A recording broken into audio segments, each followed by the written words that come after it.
Do you remember the luxury wars of the 1970s? It was a time when your car told the world exactly who you were. If you drove a Cadillac, you wanted people to see you. But if you drove a Lincoln Continental, you wanted people to know you had taste. In 1975, something incredible happened. While most car companies were panic shrinking their vehicles, Ford decided to go big, really big. They released the 1975 Lincoln Continental Town Car. To understand the 1975 Lincoln, you have to look at its face. Unlike the rounded edges of a Cadillac, the Lincoln was sharp. It looked like it was carved out of a single block of granite. It stood at 233 inches long, exactly as long as the Cadillac Fleetwood. The most famous part of the front was the hidden headlights. When the car was off, the headlights were tucked behind metal doors that matched the grille. It gave the car a clean, mysterious look. When you turned the lights on, those vacuum-powered doors would slowly flip up like a sleeping giant waking up. Then there was the opera window. This was a small, oval-shaped window in the back pillar. In 1975, every luxury car tried to copy this, but Lincoln did it best. It gave the passengers in the back seat privacy, but it also made the car look like a private limousine. This was the car of presidents and CEOs. It didn't shout for attention, it commanded it. Now let's talk about what moved this mountain of steel. Under that massive hood sat the 460 cubic inch V8 engine. That is a 7.5-liter engine. Under that massive hood, which was long enough to have a picnic on, sat the 460 cubic inch V8 engine.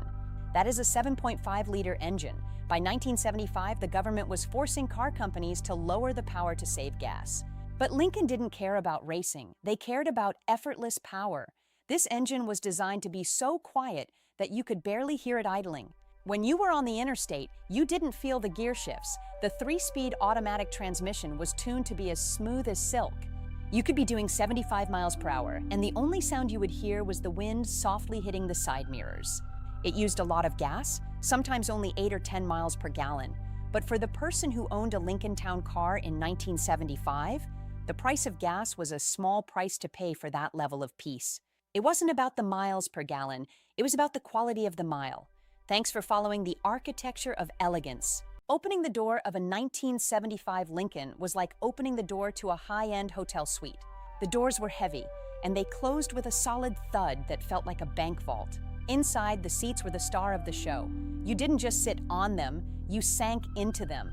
They used a material called media velour. It was thick, soft, and stayed cool in the summer and warm in the winter. If you chose the Town Car package, you got extra thick carpeting that could hide your entire shoe. The dashboard was a masterpiece of 70s design. It was these small details that made the Lincoln feel more high-class than its rivals. It had real wood-grain trim and a silver-faced Cartier clock. Yes, a real clock designed by Cartier. There was so much leg room in the back that you could almost walk around. This was the era of the full-size American experience. There were no plastic cup holders or cheap screens. There were just deep pockets for maps, heavy chrome ashtrays, and a feeling of total security. The Lincoln Town Car, a sanctuary of steel and velour. Join us next time as we conclude the saga of the King of the Highway. So, why don't we see cars like this anymore? The 1975 model was the peak of the big Lincoln, but the world was changing fast. The 1970s energy crisis was making these giants look like dinosaurs. In 1975, the government passed laws saying cars had to be more efficient. Lincoln fought it longer than Cadillac did. While Cadillac made their cars smaller in 1977, Lincoln kept their big body until 1979. This made the 1975 to 1979 Lincoln the last true full-size American luxury cars. When you drive a modern car today, it feels light and thin. But the 1975 Lincoln was built to last forever. It was made of thick steel and heavy chrome.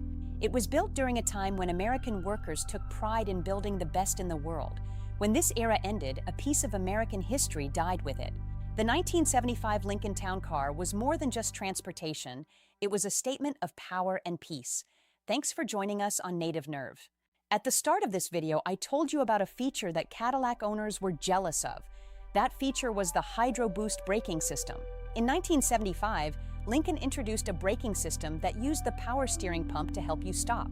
Because the car was so heavy, normal brakes felt spongy. But the Lincoln's brakes felt firm and incredibly powerful. It was the first time a car this big could stop as quickly as a small sports car. It was a piece of engineering magic that made the Lincoln much safer to drive than the Cadillacs of that year. Today, seeing a 1975 Lincoln Continental town car on the road is like seeing a ghost from a better time. It reminds us of an America that wasn't afraid to be big.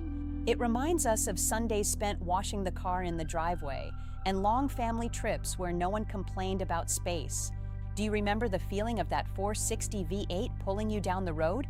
Or maybe you remember the smell of that thick velvet interior? Please share your Lincoln stories in the comments.